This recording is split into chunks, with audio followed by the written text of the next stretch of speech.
NITI Aayog governing council की बैठक में आज कुछ अहम फैसले लिए गए हैं। इन फैसलों के बाबत बताते हुए वित्त मंत्री अरुण जेटली ने कहा है कि प्रधानमंत्री नरेंद्र मोदी ने 3 मुख्यमंत्रियों के नेतृत्व में 3 सब ग्रुप्स बनाने का ऐलान कर दिया है, जिसके अंतर्गत नीति आयोग के तहत चलने वाली करीब 66 योजनाओं में से किन्हें जारी करना है और किन्हें राज्यों को सौंप देना है, इसे तय किया जाएगा।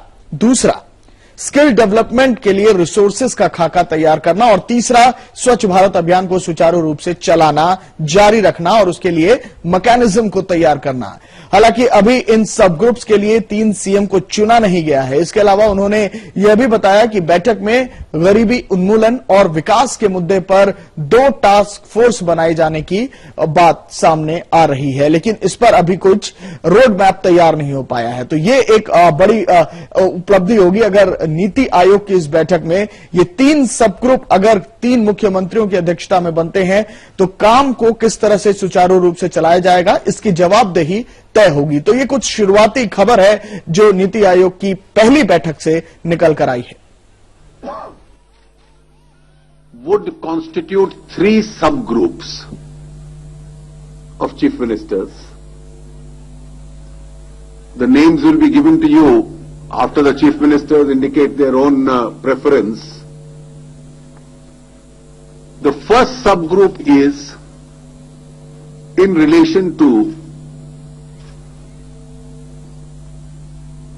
which amongst the 66 centrally sponsored schemes are required to continue and which can be cut down or transferred to the states.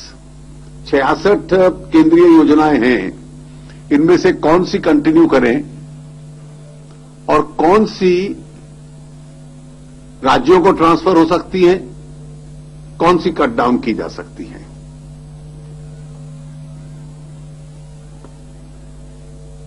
दूसरा सब ग्रुप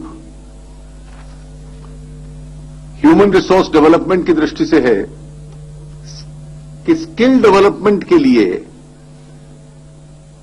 जिसके माध्यम से स्किल्ड मैन पावर उभरे, राज्यों को में किस प्रकार की एक्टिविटी होनी चाहिए नीति आयोग के अंतर्गत।